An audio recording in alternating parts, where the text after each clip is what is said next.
ថ្ងៃនេះថ្ងៃទី14ខែ4ឆ្នាំ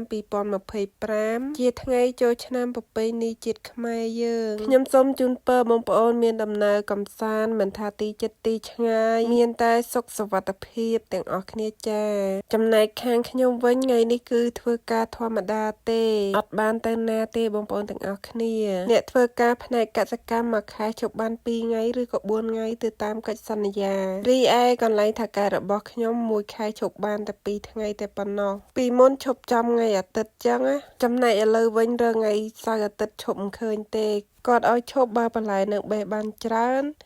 ចោលមិនចេញចឹងទៅគឺគាត់ឲ្យសម្រេចឬមួយទៀតការងារអត់សូវមានចឹងណាបងប្អូនទាំងអស់គ្នា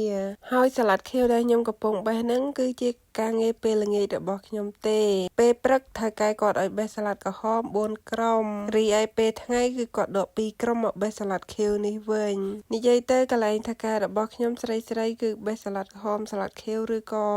ស្ពៃពណ៌ស្វាយចឹងណាបងប្អូនទាំងអស់គ្នាបើពីមុនវិញថៅកែខ្ញុំគាត់ដាំបន្លែច្រើនមុខមែនតែនដល់ពេលគេលែងសូវកំងច្រើនទៅគឺគាត់ដូរមកដាំសាឡាត់ខៀវនិងសាឡាត់ក្រហមហើយស្ពៃពណ៌ស្វាយហើយនឹងមួយទៀតគឺឈីការីចឹងណាបាននិយាយពីអាកាសធាតុថ្ងៃនេះវិញថ្ងៃអត់សូវមានទេគឺមេឃអ៊ូអាប់តែម្ដងបើក្រឡេកទៅស្រុកកំណើតវិញជំនុំជាមួយអ្នកធ្វើការជាមួយថាថ្ងៃនេះគេចូលឆ្នាំគេលេងចេះទឹកអីទៅតិចទៅជុំស្រួលណាស់ចំណែកឯងវិញធ្វើការមានណាមេឃភ្លៀងទីត្រជាក់គួរសមដែរបើមិនតម្លាក់ទ្វារខាងវិញចាំមើលញ័រដូចកូនសត្វចឹងមេឃសតុំទៅចិត្តរៀងអ៊ូអាប់ទៅតាមអាកាសធាតុដែរទៅបើមេឃស្រឡះវិញអារម្មណ៍ស្រស់ស្រាយទៅតាមអាកាសធាតុពេលមេឃសតុំចឹងទៅនឹកដល់ស្រុកកំណើតមែនតែនមិនឲ្យនឹកម៉េចបើថ្ងៃនេះជាថ្ងៃចូលឆ្នាំប្រពៃណីជាតិខ្មែរបងប្អូនគាត់នៅស្រុកគាត់ជួបជុំគ្នាសប្បាយដល់អញ្ចឹងទៅចិត្តចេះតែនឹកបងប្អូននៅស្រុកដែរ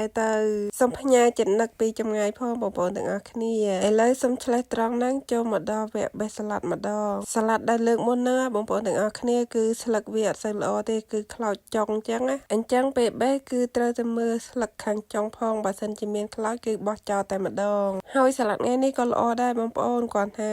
មានស្លឹកខ្លោចតិចតែប៉ុណ្ណោះបេះសាឡាត់ខៀវនេះបងប្អូនអោតបេះផងអង្គុយបេះផងព្រោះថាសាឡាត់ខៀវនេះវារៀងខ្ពស់ហើយចូលខែក្តៅចេះសាឡាត់ឆាប់លូតគល់បងប្អូនថាចូលខែក្តៅខែ4ឆ្នាំនេះគឺនៅតិចមែនតែនតាំងពីមកប្រទេសកូរ៉េបងប្អូនហើយមិនដែលឃើញព្រិលធ្លាក់ខែ4ដូចឆ្នាំនេះទេថាផ្ការីកហើយមកជុំងុំព្រិលចង់ធ្លាក់មកដែរហើយសាឡាត់ខៀវនេះក៏បេះអត់ហើយដែរនៅបេះស្អែកមួយព្រឹកថែមទៀតឥឡូវដល់ម៉ោងពួកខ្ញុំសម្រាកហើយពេលល្ងាចមុននឹងទៅរកឡានជិះគឺត្រូវជញ្ជូនកែទៅដាក់ឡានសិនបន្ទាប់ពីបានជិះឡានហើយក៏បានមកដល់ឃ្លាំងចឹងបងប្អូនហើយនេះបងប្អូនសុទ្ធតែកេះមិនថាកេះថៅកែរបស់ខ្ញុំមិនថាកេះរបស់ថៅកែគេកន្លែងថៅកែគេនេះគាត់ទឹមតែយកបងប្អូនខ្មែរយើងមកពីអ្នកទៀតទេប្រុសទើបតែមកបានប្រហែលចូលមួយអាទិត្យជាងហើយដល់ពេលកលេចមកដល់ត្រង់នេះបងប្អូនខ្ញុំជិះកង់មកជិតដល់ផ្ទះហើយអូខេបងប្អូនទាំងអស់គ្នាវីដេអូមានតែប៉ុណ្្នេះទេជួបគ្នាវីដេអូក្រោយទៀតបាយបាយ